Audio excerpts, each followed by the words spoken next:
छत्तीसगढ़ देख रहे हैं आप। मैं हूं आशीष त्रिपाठी आपके साथ। दुर्ग में एसीबी और ईओडब्ल्यू का छापा। होटल व्यवसायी के घर पर भी पुलिस के साथ सहयोग के साथ छापा मारा गया। दरअसल आपको बता दें कि ईओडब्ल्यू और एसीबी की टीम सुबह से ही इस पूरे मामले में छानबीन और छापेमार कार्रवाई कर रही है। जानकारी यह मिल रही है कि नेहरू नगर ईस्ट में होटल व्यवसायी अनिल पाठक के घर और होटल दोनों ही जगह टीम तैनात हैं और जांच पड़ताल जारी है। अभी इस पूरे मामले में चूंकि कई साक्ष्य सामने आने की बात कही जा रही है, लेकिन टीम ने कोई भी बात अभी तक इस बारे में साझा नहीं की है। कई दस्तावेजों को खंगाला जा रहा है। पूर्व सूचना के आधार पर कुछ एक शिकायत संभवतः मिली थी, ऐसा अब तक जो इनपुट्स मिले हैं उसके आधार पर बताया जा रहा है। लेकिन अभी तक कोई भी दस्तावेज, कोई भी गड़बड़ी की बात सामने नहीं आई है। एसीबी और ईओडब्ल्यू की तरफ से किसी भी तरह की पुष्टि इस पर नहीं की गई है, जबकि टीम्स वहां पर मौजूद हैं। और इस पूरे मामले में अभी जिस तरह से होटल स्टाफ से या फिर परिवार के लोगों से भी पूछताछ क्या की जा सकती है, क्योंकि घर में और होटल में जो काम करने वाले कर्मचारी हैं उनसे भी क्या इस संबंध में पूछताछ होगी, बातचीत होगी। चूंकि ईओडब्ल्यू और एसीबी की टीम दोनों एक साथ वहां पहुंची हैं, तो स्वाभाविक है कि सामान्य बात तो नहीं हो सकती। और ऐसे में इस पूरे मामले में अभी तथ्य भी सामने आना बाकी है। और अनिल पाठक, जिनके होटल और घर दोनों ही जगह पर इस वक्त छापेमार कार्रवाई चल रही है, एसीबी और ईओडब्ल्यू का छापा जहां पर पड़े वहां पर क्या परिस्थितियां हो सकती है, इस बारे में बात करेंगे। हमारे सहयोगी मिथिलेश इस वक्त हमारे साथ मौजूद है। मिथिलेश, अभी की क्या स्थिति है? फिलहाल कोई डिटेल मिल पाई कि क्या कोई पूर्व सूचना थी? आय से अधिक संपत्ति का मामला है, क्या अनियमितता का मामला है, मनी लॉन्ड्रिंग है? कोई इनपुट? देखिए, अभी तक इस विषय में कोई भी अधिकृत रूप से कोई जानकारी नहीं प्राप्त हुई है और न ही कोई बयान दिया गया है। लेकिन जिस तरह से सुबह से टीम जो है लगातार यहाँ पर दबिशी हुई है और जांच कर रही है, उनके होटल और निवास में टीम पहुंची हुई है और पूछताछ कर रहे हैं, दस्तावेज खंगाले जा रहे हैं। और जो जांच होगी, किस तरह की जांच है और क्या पाया गया, ये जब उनके द्वारा कोई अधिकृत जानकारी दी जाएगी उसके बाद ही स्पष्ट हो पाएगा। लेकिन जिस तरह से ये जांच चल रही है, दस्तावेजों को देखा जा रहा है, संबंधित हो सकता है कि ये आर्थिक मामला इससे जुड़ा हुआ हो सकता है। फिलहाल ये कयास ही लगाया जा रहा है, क्योंकि अभी तक कोई बहुत स्पष्ट रूप से कोई भी बातें सामने नहीं आई। स्वाभाविक है, ईओडब्ल्यू और एसीबी की टीम इसी तरह के मामलों की जांच करती हैं और अगर ये यहाँ पर पहुंचे हैं तो इसी से संबंधित कोई ये विषय हो सकता है। लेकिन इंतजार अभी करना होगा, चूंकि तड़के जब ये जांच शुरू हुई थी तब से लेकर अब तक कोई भी ना अंदर से बाहर आया, ना बाहर से अंदर पहुंचा है। और हमारे सहयोगी लगातार मिथिलेश मौके पर मौजूद हैं, उनसे भी आगे डिटेल्स लेते रहेंगे। मिथिलेश, बहुत बहुत शुक्रिया आपका। और कोरबा में भी एसीबी की टीम पूरी तरह से एक्टिव नजर आ रही है। दरअसल एक ठेकेदार एमएम पटेल के निवास पर कार्रवाई करने के लिए पहुंची। निलंबित आईएएस सौम्या चौरसिया के रिश्तेदार हैं ये। सौम्या की बहन की पटेल के घर शादी हुई है और आपको बता दें कि पटेल के ट्रांसपोर्ट नगर स्थित घर पर यह कार्रवाई की गई। एसीबी की 10 सदस्य टीम खंगाल रही है दस्तावेज।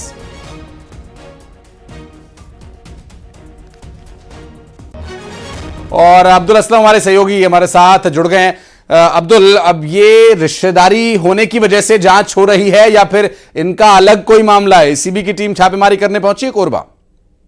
जी, आपको बता दूं कि एसीबी की टीम जो है, यहाँ जो ठेकेदार है एमएस पटेल जो है, जिनकी शादी सौम्या चौरसिया की छोटी बहन यहाँ शादी होकर आई है। और जो दोनों हस्बैंड वाइफ है वो दोनों बाहर विदेश में रहते हैं। और क्योंकि उनकी रिश्तेदारी है और इसको लेकर टीम सभी जगह जो दबिश दे रही है, तो संभवतः ये बताया जा रहा है कि यहाँ भी संपत्ति से जुड़ा जो मामला है हो सकता है और उसकी जांच पड़ताल यहाँ टीम जो है कर रही है। और 10 सदस्यीय टीम जो है यहाँ पर मौके पर मौजूद है और इनके घर में छानबीन जारी है।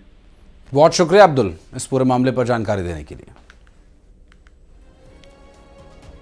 और रायपुर एम्स में ओपीडी सेवाएं बंद हैं। दरअसल कोलकाता में डॉक्टर के साथ हुए जघन्य वारदात के बाद से यहां के डॉक्टर्स में भी गुस्सा है। रायपुर एम्स में प्रदर्शन लगातार जारी है। विरोध केंद्र से प्रोटेक्शन और कानून की मांग की जा रही है। प्रोटेक्शन कानून बनाए जाने की मांग की जा रही है कि डॉक्टर्स को उनकी सुरक्षा सुनिश्चित करने के लिए एक ऐसा कानून मिलना चाहिए कि जिससे वे सुरक्षित महसूस कर सकें। और आपको बता दें कि ये कानून बनाए जाने के संबंध में कितना समय और लगेगा, क्या तब तक इसी तरह से डॉक्टर्स की हड़ताल और प्रदर्शन जारी रहेगा, ये गंभीर विषय है। दरअसल ये जो पूरा घटनाक्रम सामने आया, इस घटनाक्रम के बाद से अब सभी डॉक्टर्स को अपनी सुरक्षा की चिंता है। कांकेर मेडिकल कॉलेज के जूनियर डॉक्टर्स हड़ताल पर हैं और कोलकाता में महिला डॉक्टर की हत्या के दोषियों को कड़ी सजा दिलाए जाने की ये मांग कर रहे हैं। जिला अस्पताल और मेडिकल कॉलेज में स्वास्थ्य सेवाएं बंद कर दी गई हैं। मरीजों को अब यहां परेशानी झेलनी पड़ रही है। ये जूनियर डॉक्टर्स विरोध कर रहे हैं। यहां पर जो प्रदर्शन हो रहा है, ये प्रदर्शन उस निर्भया के लिए हो रहा है जिसके साथ आरजीकर मेडिकल कॉलेज में हैवानियत की सभी हदों को पार करके व्यवहार किया गया।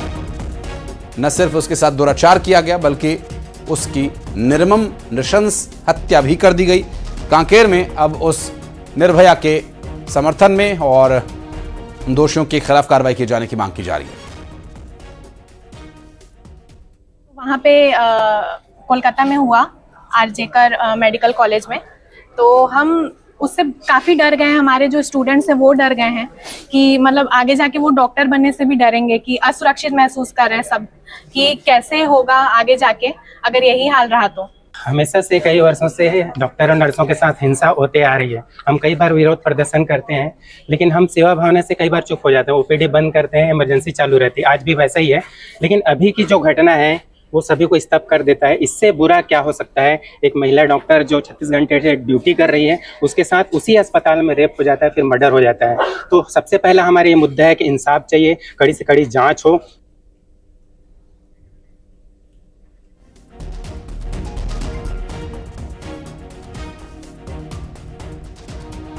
और जूनियर डॉक्टर्स के हड़ताल पर जाने के पीछे सभी जगह एक ही मुद्दा है, वो कोलकाता के आरजीकर मेडिकल कॉलेज में महिला डॉक्टर के साथ हुई बर्बरता, उसके साथ हुआ ये दुराचार जिसका कि सभी विरोध कर रहे हैं। और उसमें भी विशेष रूप से डॉक्टर्स का विरोध प्रदर्शन देखने को मिल रहा है। कहीं पर प्रोटेक्शन की मांग तो कहीं पर आरोपियों के खिलाफ कार्रवाई करने की बात। हम बात करेंगे, हमारे सहयोगी ममता लांजेवार इस वक्त हमारे साथ मौजूद हैं। ममता, छत्तीसगढ़ में कई जगह डॉक्टर्स अपनी सुरक्षा की मांग को लेकर प्रदर्शन कर रहे हैं। कोरबा में देखा गया कि वहां पर डॉक्टर्स कोलकाता में हुए विभत्स कांड के विरोध में प्रदर्शन कर रहे हैं और आज दोषियों के खिलाफ कार्रवाई किए जाने की मांग कर रहे हैं। आक्रोश देखा जा रहा है पूरे छत्तीसगढ़ में।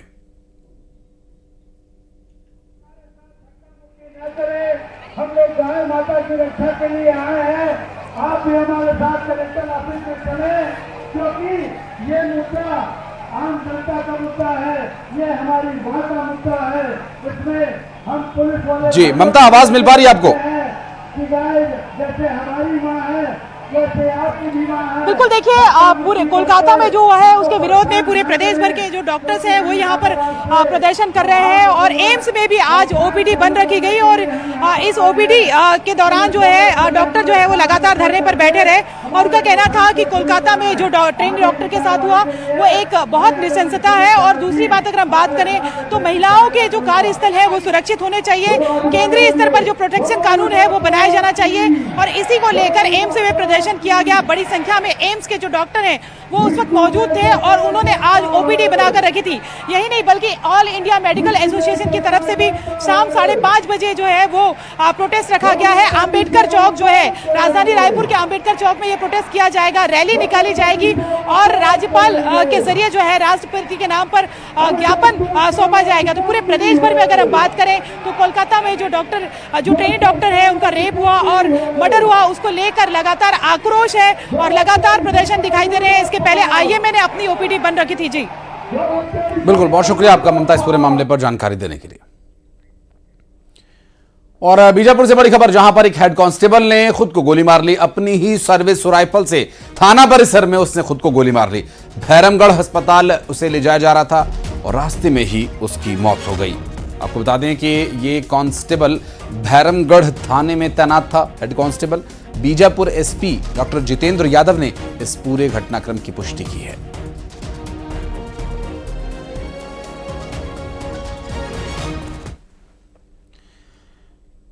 और खबर रायपुर से, जहां रायपुर में कांग्रेस का गौ सत्याग्रह शुरू हो चुका है।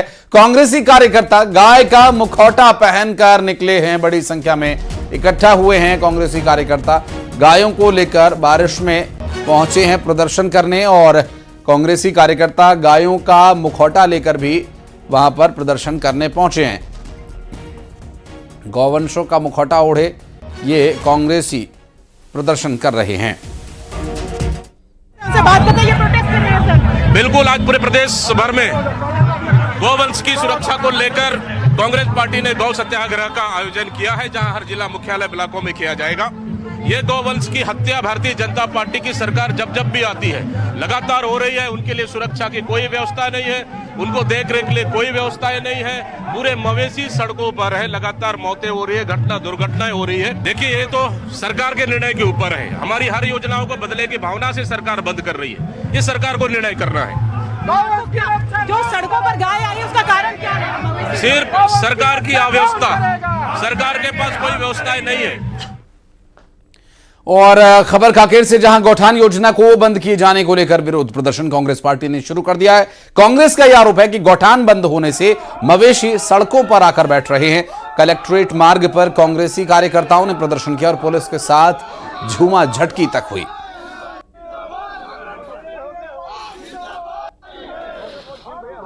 उसका बिल्कुल ध्यान नहीं रखा जाए। सरकार द्वारा जितने गौठाने थे उसको बंद कर दिया जाए, उसके विरोध में हम लोग एक कर रहे हैं कि गौठान शुरू होना चाहिए। छत्तीसगढ़ में जिस ढंग से खुले में मवेशी सड़क पे घूम रहे हैं और सरकार उस पर किसी भी प्रकार की कोई कार्रवाई करने से कतरा रही है, क्योंकि भारतीय जनता पार्टी की सरकार केवल गाय के नाम से वोट मांगती है, लेकिन उसके देखरेख और रखवाली के बारे में जिम्मेदारी से पीछे हट रही है। और कोंडागांव में कांग्रेस का गौ सत्याग्रह कांग्रेस कार्यालय से एसडीएम ऑफिस तक पहुंचा और शहर की सड़कों से मवेशियों को लेकर ये कार्यकर्ता पहुंचे हैं। पुलिस के साथ इनकी झूमा झटकी भी हुई है।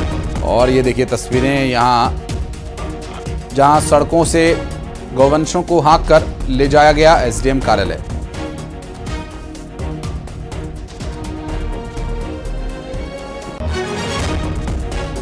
और ममता हमारी सहयोगी लगातार हमारे साथ मौजूद है। ममता, कांग्रेस पार्टी की तरफ से जो ये गौ सत्याग्रह किया जा रहा है, इसकी प्रमुख मांगे क्या हैं? उन्हें क्या शिकायत है सरकार से या प्रशासन से?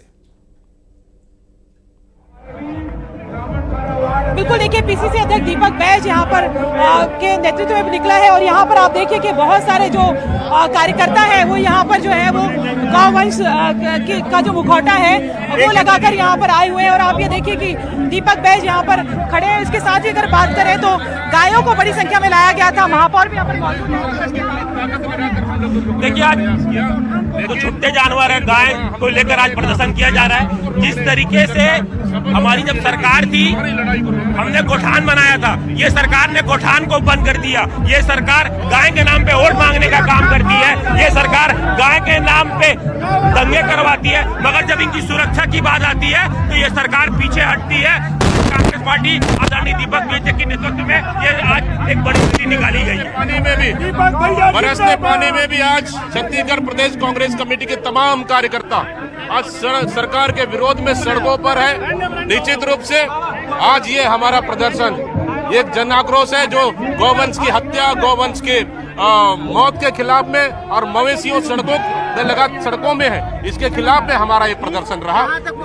आप देखिए मुखौटा पहनकर जो है वो कार्यकर्ता यहाँ पर खड़े हैं। और ये जो है इसके अलावा भी अगर हम बात करें तो यहाँ पर मवेशी जो है वो लाए गए थे इस तरीके से जो है प्रोटेस्ट के लिए। हालांकि पुलिस ने रोक दिया और बड़ी संख्या में जो है यहाँ पर आप देखिए कि मवेशियों को भी लाया गया था। इसके भीतर जो है वो मवेशी जो है वो ले जाए गए हैं। लेकिन उसके पहले अगर बात करें तो लगातार बरसते पानी में जो है वो कांग्रेस के कार्यकर्ता यहाँ पर पहुंचे थे। गाड़ियां जो है गाड़ियों में भरकर मवेशी लाए गए थे और ये प्रोटेस्ट अभी भी चल रहा है। पुलिस यहाँ पर मौजूद है, रोकने के लिए उनसे बात करते हैं।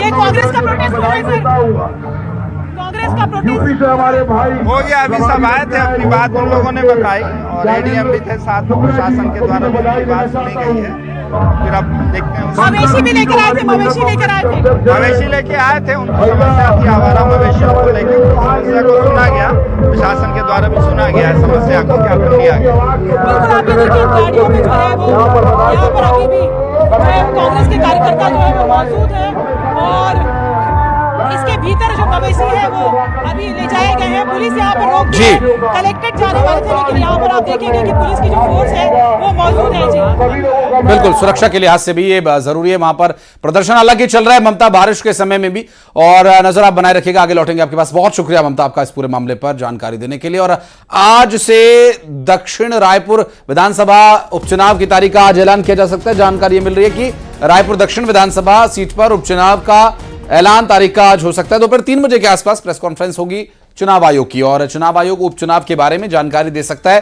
दरअसल कई सीटें जो कि लोकसभा चुनाव के दौरान सांसदों के द्वारा, विधायकों के द्वारा चुनाव लड़ने पर खाली हुई हैं, रिक्त हुई हैं, उनके अब उन सीटों पर उपचुनाव होना है। उपचुनाव की घोषणा के साथ ही आचार संहिता भी लग जाएगी। दरअसल बृजमोहन अग्रवाल के सांसद बनने के बाद ये रायपुर दक्षिण की जो विधानसभा सीट है ये खाली हो गई थी, और बृजमोहन अग्रवाल जो कि 2024 में रायपुर से सांसद चुन लिए गए हैं, ऐसे में अब रायपुर दक्षिण की जो सीट है वो उपचुनाव के लिए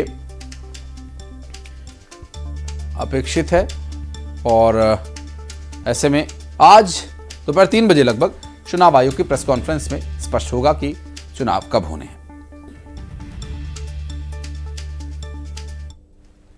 और मुंगेली में स्वतंत्रता दिवस समारोह में एक अजीब वाकया हुआ। शांति के प्रतीक के रूप में कबूतर छोड़ा जा रहा था। मुख्य अतिथि समेत एसपी साहब कबूतर उड़ा रहे थे। मुंगेली एसपी ने भी कबूतर छोड़ा, लेकिन कबूतर उड़ा नहीं बल्कि सीधा जमीन पर जाकर धड़ाम हो गया। घटना से सभी हैरान हैं। मुंगेली एसपी भी काफी देर तक कबूतर को नीचे देखते रहे, लेकिन वो कबूतर उड़ न सका। इसके बाद उन्होंने दूसरा कबूतर छोड़ा। घटना का वीडियो सोशल मीडिया पर काफी वायरल हो रहा है। और रायपुर से बड़ी खबर आपको बता दें, आय से अधिक संपत्ति के मामले में ईओडब्ल्यू की बड़ी कार्रवाई। निलंबित आईएएस समीर बिश्नोई, रानू साहू, सौम्या चौरसिया के ठिकानों पर छापेमारी। ईओडब्ल्यू की टीम छत्तीसगढ़, राजस्थान और झारखंड के 17 ठिकानों पर छापेमारी कर रही है। समीर बिश्नोई के राजस्थान, सौम्या चौरसिया के बेंगलुरु और रानू के झारखंड के ठिकानों पर कार्रवाई की जा रही है। आय से अधिक संपत्ति के पूरे मामले में यह एक्शन लिया जा रहा है। रायपुर से इस वक्त की बड़ी खबर, ईओडब्ल्यू की रेड लगातार जारी है। आकाश शुक्ला जुड़ गए हमारे साथ। आकाश, क्या अपडेट मिल पा रहा है? जी बिल्कुल, छत्तीसगढ़ में ईओडब्ल्यू की बड़ी कार्रवाई की गई है। आय से अधिक संपत्ति मामले में ये कार्रवाई है। निलंबित आईएएस समीर बिश्नोई, रानू साहू और सौम्या चौरसिया के ठिकानों पर छापा मारा गया। ईओडब्ल्यू की टीम ने छत्तीसगढ़, राजस्थान और झारखंड के 17 ठिकानों पर छापेमारी की है। बता दें, आय से अधिक संपत्ति मामले में ये जो आईएएस अधिकारी हैं, 2 आईएएस अधिकारी और राज्य प्रशासनिक सेवा की अधिकारी सौम्या चौरसिया घिरी हुई है और इन पर जांच चल रही है। जेल में है तीनों ही और इन पर कार्रवाई लगातार की जा रही है। छत्तीसगढ़ में जो अलग अलग ठिकाने हैं उस पर छापेमारी की गई है। इसके अलावा जो है कुछ कारोबारियों पर भी जो है एसीबी और ईओडब्ल्यू की टीम ने छापेमारी की है। दस्तावेज खंगाले जा रहे हैं और तमाम जानकारियां जुटाई जा रही है। अभी लगातार कार्रवाई चल रही है। अभी तक किसी तरीके से आधिकारिक बयान नहीं आया है कि कार्रवाई में कितना जो कौन कौन से दस्तावेज बरामद किए गए हैं और कितने रुपए जो है बरामद किए गए हैं। जी बहुत शुक्रिया आपका। और दुर्ग से एक बड़ी खबर, जहां 2 सगी बहनों ने मिलकर अपनी नानी की हत्या कर दी। पुलिस की जांच में पता यह चला कि दोनों नातिन गहनों के लिए अपनी नानी की हत्या कर भागने की कोशिश में थी। हालांकि पुलिस ने पकड़ लिया है। एक नाबालिग है, लगभग 14 या 15 साल उसकी उम्र होगी, और जो दूसरी बालिग है वो ठीक 18 साल की है और नानी की हत्या कर सोने चांदी के गहने लूट कर फरार हुई थी। घर से दुर्गंध आने पर लोगों को इस वारदात का पता चला। कमरे में जाकर देखा तो कई दिन पुरानी ये लाश मिली और उतई थाना क्षेत्र में ये वारदात अंजाम दी गई।